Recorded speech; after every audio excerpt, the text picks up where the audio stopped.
vai nu slīd, vai nu gāžās. Un, lai slīd, ir baigi jādod gāzi virsū. Tas ir kaut kas pilnīgi ārprātīgi. Klausies, ko viņš tur dara. Man ir mazliet bail. Es jau vakar nokritu no motocikla, es negribu otrais sadurt motociklu. Ko tas ir? Ar superlaika motoru kvadricikls. Totāli sadzīvē nederīgs vērķis. Vienīgais, kur viņam liktas, ir neko viņš sēdies aizbrauks, vai ne?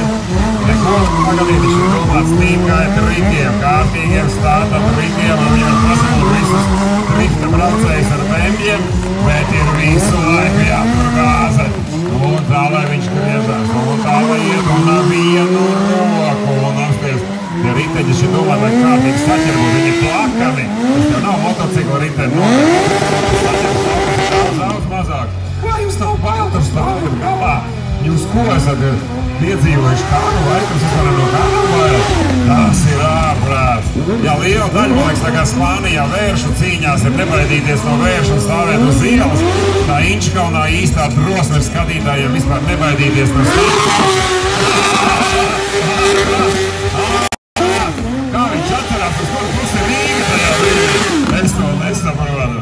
Tas ir šitā neviena tautumeita nevar izturēt šitādu griešanos. Baleta dāmas jau sebūtu sejuši prātā tītāt griežoties. Jānis Mierīgs. Viņš apgriezās reizes 6 grādiem.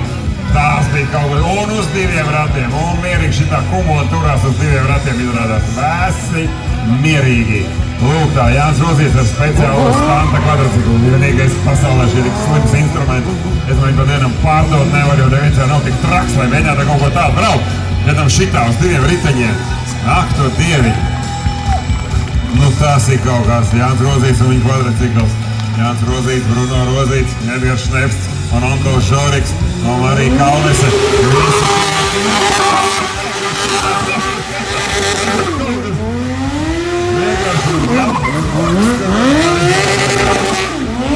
Tā ir jādara.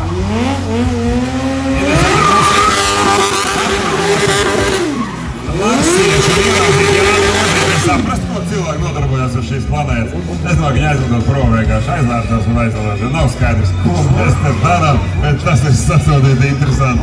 Tas ir to vērts un tas ir par itīgo.